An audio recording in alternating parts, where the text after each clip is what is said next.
Hi there, it's Sarah from Inspire Tarot. Welcome to the channel. I hope you're doing well today. I'm using the Wild Unknown Animal Spirit deck today. We'll see what messages come out through the cards.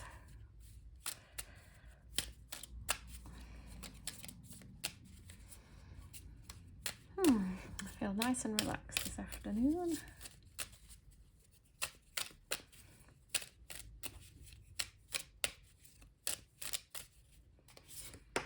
Right, let's go for that one and that one. So we've got the black egg, turtle. So the black egg is a spirit card, all about speaking truth and being authentic. It says focused on truth, no excuses, no small talk, no lies, no confusion or excuses. Speak slowly and clearly, self-inquiry, expresses through music, writing and teaching, and appertains to the throat chakra. So this is all about freeing the voice. So many of us are oppressed, or seemingly oppressed in our families or in our young life, or just generally in our culture. We have a fear of looking foolish in front of others or saying the wrong thing. And over time, our voice can become very suppressed, almost to the point where we can't speak. So the black egg is a card all about speaking our truth and being authentic. The spirit cards I really enjoy. They kind of come at the back of the deck. Yeah, and it's about being uncompromising. And really speaking out about what comes up for us and not being afraid about any comeback that we get, using the comeback that we get from other people as feedback to heal. So if it seems as though someone's been unkind to us, then it's an opportunity for us to see where we're unkind to ourselves by dimming our shine and hiding our light and hiding our voice. Also to forgive the other person, but also just to see, by the information that we perceive from the feedback, what it is exactly that we believe about ourselves, because people have a wonderful habit of showing us our weaknesses and flaws. You know, if we think something about ourselves or about other people, then they will reflect it back to us and say things. And quite often the temptation is to think, oh, that wasn't very kind what you said. And then what would probably be more accurate would be to think, oh, I say that to myself all the time, so it makes sense that I would receive that reflection back from you. Thank you very much for showing me that reflection. I now get to see the things that I think about others and myself that I don't want to see. And if I don't want to see that anymore, then I need to correct myself, correct my thoughts. So I like the no small talk. I've never really been into small talk. I mean, I can do small talk, but I'm not hugely, I tend to tune out a little bit when people talk about small talk too much, because I prefer to talk about deeper things, metaphysics, physiology, but I mean philosophy, just deeper topics in life that I like to talk about, and psychology. Anything to do with personal development, anything to do with growth, not personal development, anything to do with spiritual development, not surface level things like sport and shopping and all that kind of stuff is fine, but it doesn't really light me up. It feels very much on the surface, and there's nothing wrong with any of those things, but I'm just not terribly interested in them anymore. I like to talk about what I feel really matters, which is, yeah, about deeper truths and about how I feel about things. So yeah, I do really like this card. I think it's a good one to come out and shows us that we don't need to hide ourselves. The ego is always convincing us that we need to hide ourselves. And the more we hide ourselves, the more disconnected we feel, because we're hiding from ourselves and we're hiding from others. So we can't expect to feel included if we hide. This is something that I've definitely had to learn throughout my life, and still learning it, that if you want to be included, then you've got to show up and you've got to speak your truth. And I know when other people speak their truth, I actually personally really like it. Sometimes they'll say things that really make us think or make us feel uncomfortable, but we just go with it. It's always an interpretation in the mind, and if we don't take things personally, then it's easy. I was watching a video the other day where someone was expressing themselves through music, which is wonderful because we can kind of sing to our heart's content and express how we feel.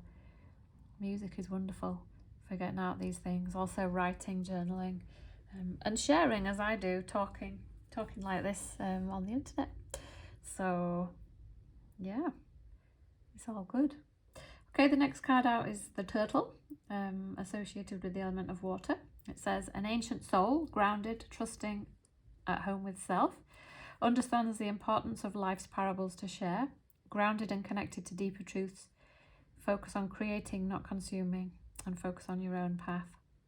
So yeah, I kind of like this card. I always imagine having a blog, for example, and going traveling, and just, yeah, all your little miracles and things that you experience, that you keep a note of them and then you can share them.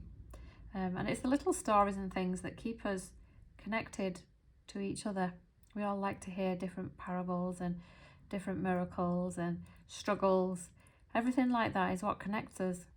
And I know growing up, my family very much lived life on the surface. We didn't talk about anything deep. And my heart was always crying out for deeper truths and things to come out, but it just freaked people out. And I kind of learned over time to shut my mouth. So I'm glad now to have friends that I can share these kind of things with. And I think it's important for all of us to have people that we can share our stories with, and to share our stories because they do inspire other people. You know, I think that I'm in a community and I do a post every week. There's a team of us that do posts, and they're always about a little video, and they're always inspiring. We add our own little story to it, and we always get nice comments back from, oh, I needed this today, or thank you for explaining this in a way that I've never heard it before, or, you know, and it just gets people talking and sharing, and it's really important to connect in this way, and then people don't feel alienated. And I've always liked very visual things, but I love like a nice picture with a little story that goes with it. It just really brings the picture to life. So yeah, that's another good little card. Buffalo card it says grounded yet heavenly, associated with the element of earth, practical yet spiritual, hooves on the earth, heart and mind in heaven, sees challenge as opportunity, wise and fearless, trusting, focuses on the solution, elusive, life-changing bliss. Life is a gift. And this makes me think of being very present, that we're very present and we're kind of in the world but not of it, as it says in A Course in Miracles or in many different spiritual teachings, that, you know, we're present with our physical and practical experience, but our heart and mind is connected to the truth and connected to God and connected to love. And every time we experience a challenge or something in life, we trust that it's for our highest good, and that if we see it differently with the Spirit, then we're developing our faith and our trust bit by bit, and learning that our distorted perception is not helpful for us to understanding things. If something happens to us and we kind of respond with a fearful thought, or we start looping in hypotheticals and the mind's going all over the place thinking about all the things that could go wrong and all the different things that we need to do to defend ourselves, then we're just torturing ourselves essentially. So we need to be really focused on the solution, and the solution is often to stay right-minded. Sometimes it'll be to do something in specific in form, but if we're right-minded, then the Spirit will guide us about what we need to do. We will intuitively know. And we get to see life as a gift that way, because it's always, everything that happens to us, we're always being given a reinterpretation of it, which is always helpful. And then it just helps us feel safer and more excited by life. Whale and Phoenix. Okay, the whale is of the water. I like this card. Desire to delve deeper, profound peace and ancient wisdom. Says profound emotional strength and stability, deep divers of the psyche, enriched by experience, compassionate communication, and a lighthouse in the dark. So yeah, this creature whale is definitely someone who doesn't mind facing their shadow, someone who understands that it's not fun to go into the shadow, and it can be quite shocking, the dark things that we would like to project out onto other people.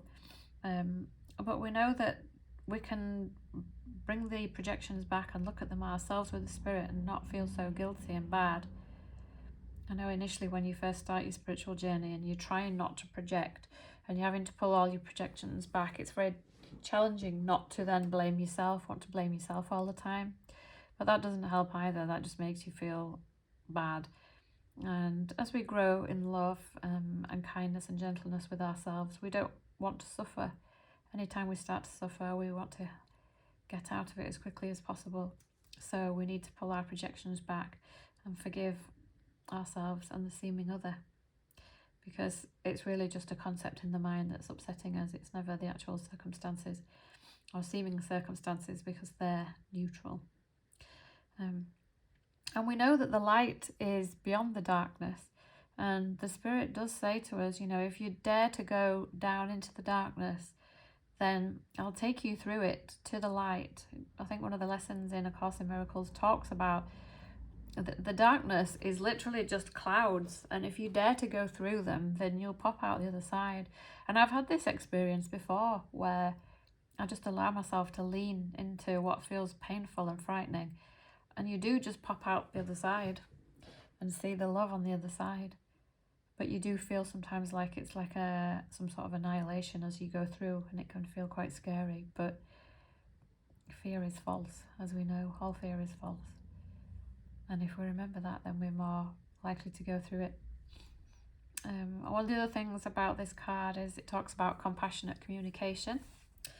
Being compassionate is definitely helpful, particularly when you're guiding people or you're dealing with difficult emotions, because things, when we make the turn in the mind from listening to the ego to listening to the spirit, then a lot of the things that the spirit tells us can be quite shocking. They can seem almost highly offensive to the ego, or that you're saying something that's highly improper. So we do have to kind of be diplomatic and compassionate at all times, as much as we can. And yeah, it says here, a lighthouse in the dark, which again is a sweet sign that we can be there for people when they're frightened, knowing that it's just a temporary state and that we can lift out of it and come through it.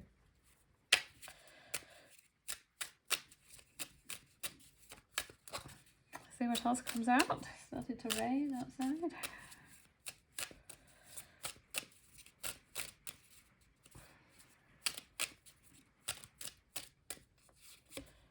Take that one.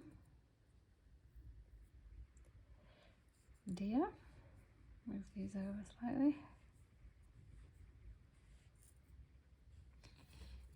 So deer is an animal of the earth. It says loving, graceful, intuitive, and the mother, associated with feminine energy, being present, nurturing, calm, radiates inner beauty and grace, a quiet tenderness associated with birth or celebrations, or whenever compassion is needed. So yeah, I think we all appreciate this archetype or this animal. We like to be nurtured, and we like people to be present with us. And when we can be present with others, it's just a very calming, nice feeling to support somebody in their hour of need, and have that kind of gentle, safe feeling where, you know, I know who I am, I know who you are, even if you forget, and that we're safe and loved at all times. There's many situations on this journey that call for compassion and gentleness. I've always loved the deer. I just think it's such a pretty animal. It kind of reminds me of Bambi. I have a little picture of a deer in my house. I guess I do associate them with femininity, but also with freedom and gentleness.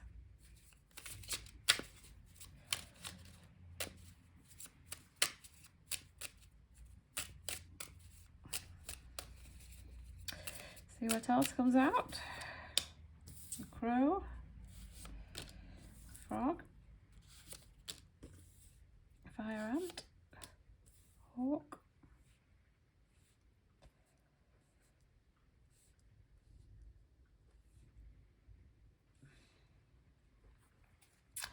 so the crow is obviously an air element, spiritually strong, creative and watchful. Says magic, drawn to the supernatural, seeing the unseen, knowing the unknown, can see the past, the present and the future. A potent energy that needs clarity. Eat well, play well and study well. So this kind of makes me think of intuition or prophecy. Seeing the unseen and knowing the unknown.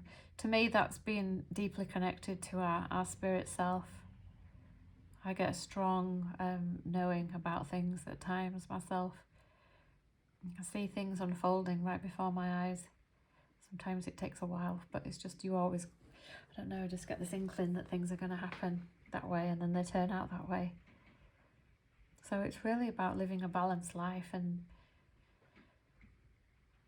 yeah, just living that with that bit of magic, looking after ourselves in a physical, practical way, but also being drawn to deeper truths and trusting in the unknown and the unseen and having faith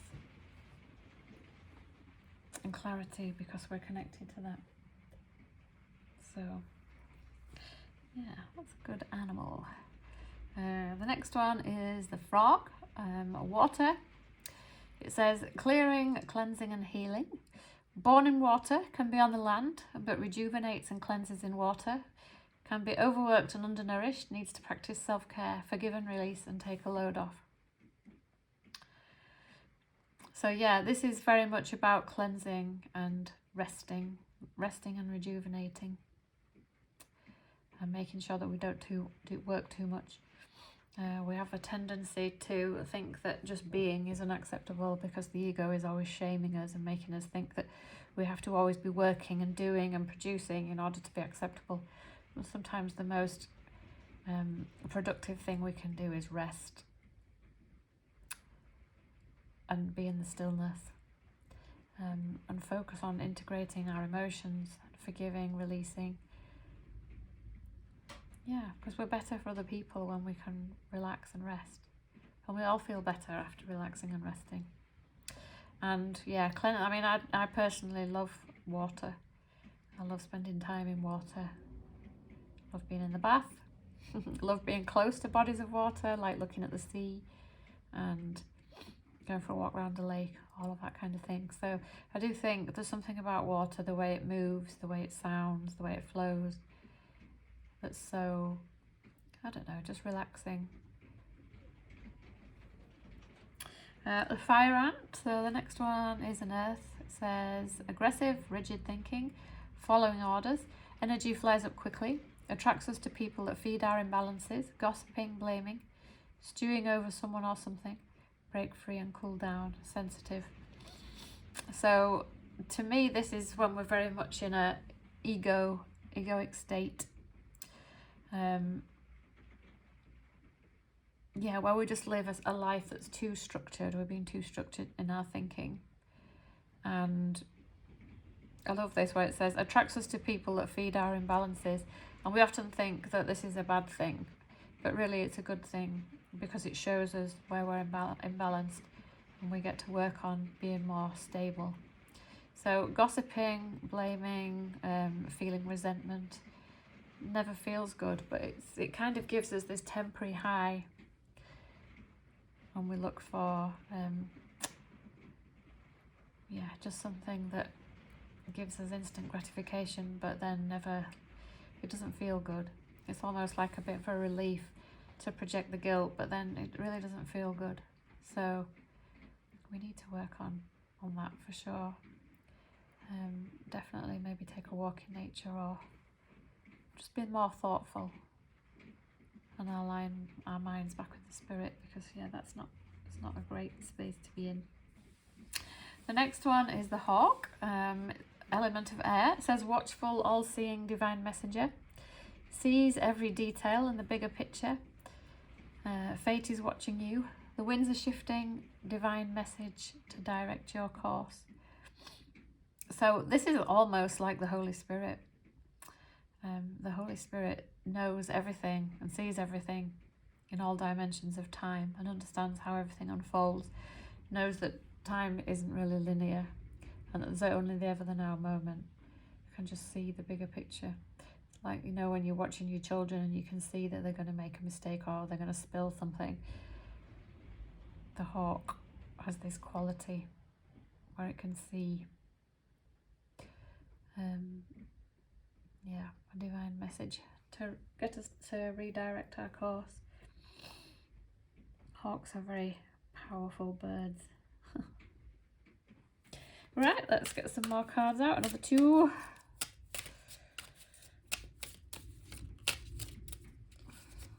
Take those 2. Oh, we've got 3 of that one. Octopus. I always like pictures of octopus for some reason. So this is all about reaching, yearning, lacking boundaries and direction. Perceptive but lacks boundaries, can be well intended but usually has messy relationships because is enmeshed or intrusive, overshares, feels drained and uneasy. Self-inquiry, be authentic and feel feelings. So I guess this is a card of codependency, where we believe that we have to help others. We kind of overextend and overimpose ourselves on others in the guise that we're helping, but really we're not helping. This is something that I've definitely learned, is that when you're trying to heal someone else or fix someone else, you're basically just enabling their dysfunction, and it's not good to do that, and you just end up feeling drained and resentful, and you're not really aware of your own darkness and problems when you do this. You see your own issues in other people and feel as if you need to correct them in them. It's almost like, you know, I want this connection with you, and I feel as though if I hello puss, oh you're soggy, if I lost my train of thought now. Hello puss.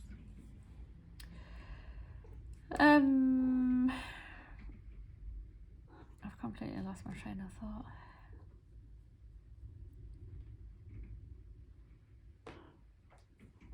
Yeah, so it's just an invitation to really become more acquainted with how you feel in yourself and what you want. Because quite often, a lot of us when we grew up, we didn't really know what we wanted, because what we wanted was usually thought of as a problem. And then we kind of adapted ourselves to avoiding being punished, and essentially just twisted ourselves into a pretzel to receive external validation. And then thankfully, because the universe is configured the way it is, God wants equality. The way that the universal laws work, they don't accept that imbalance. So if we are trying to fix other people and not fix ourselves, then the universe is going to guide us back to ourselves for sure. And it can just feel endless, the healing journey back to ourselves.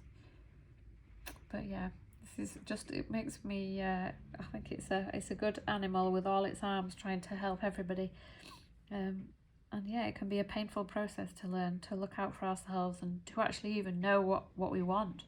Or we may know what we want, but still have a belief that, well, you know, I may want that, but am I okay to ask for that, or is that selfish? It's almost like we don't know where that bound, where to place our standards or our values or our boundaries, because we just don't. We can feel like we don't know, and over time we need to revise and refine these things with the spirit until we become more centered in ourselves. And the more tolerant and purified the mind is, the better individual we can be for others and for ourselves. We can look after ourselves, but we can also, it's like we have this knowing of what's appropriate and when, and let other people handle and heal themselves, and we handle and heal ourselves. It makes perfect sense when you think about it, that everybody would be responsible for themselves, but quite often we don't know where to draw the line. So things get difficult, but this is the whole point about relationships, is that they teach us how to look after ourselves and how to just behave appropriately and think appropriately about others. Hello puss. Right, let's have one last card.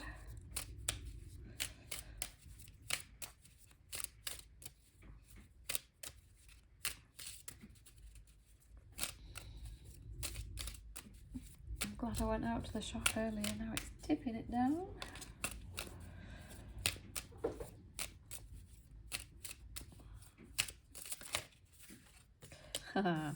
Oh, this is a cute one to come out. Unicorn. So it says the unicorn is a spirit animal, reconnecting to divinity and higher wisdom. Idealistic, curious about the divine. Can we trust our intuition? Questioning, exploring, contemplating the inexplicable, the mind's eye knows, and a seeker of truth. So yeah, this is definitely a person who's on their spiritual quest, who loves to do research, is always looking out for signs and symbols and being guided by their intuition. I think to some people our intuition can just seem like this magical sixth sense, as it's called. I like to rely on mine, but we can easily fall into doubt with our intuition because there's no proof. There's no physical proof, and that can be a bit discombobulating, especially if you're overly bothered about what other people think. If you're distracted by what other people think, then it can be difficult to trust the intuition, and the intuition in the mind can be very clouded by fear, shame and guilt. But I do believe that we all have this natural inclination to return to the purity and the love of God. It's like we remember our home. So yeah, we know that consciousness doesn't go backwards, and that we're always being guided back to the divine. I think one of the things is that we can't help but return back to our purified state of mind, state of oneness. It's just written in the stars. It's our divine purpose, and we're all destined to get there eventually, which, yeah, is a beautiful thing. But we can, in any given moment, remember the truth and align with the truth, and always just fall back on that, knowing that we're only ever a thought away from peace and sanity. So this is a sweet reading again today. I like these animals. I hope you enjoyed it. I'll see you again. Bye.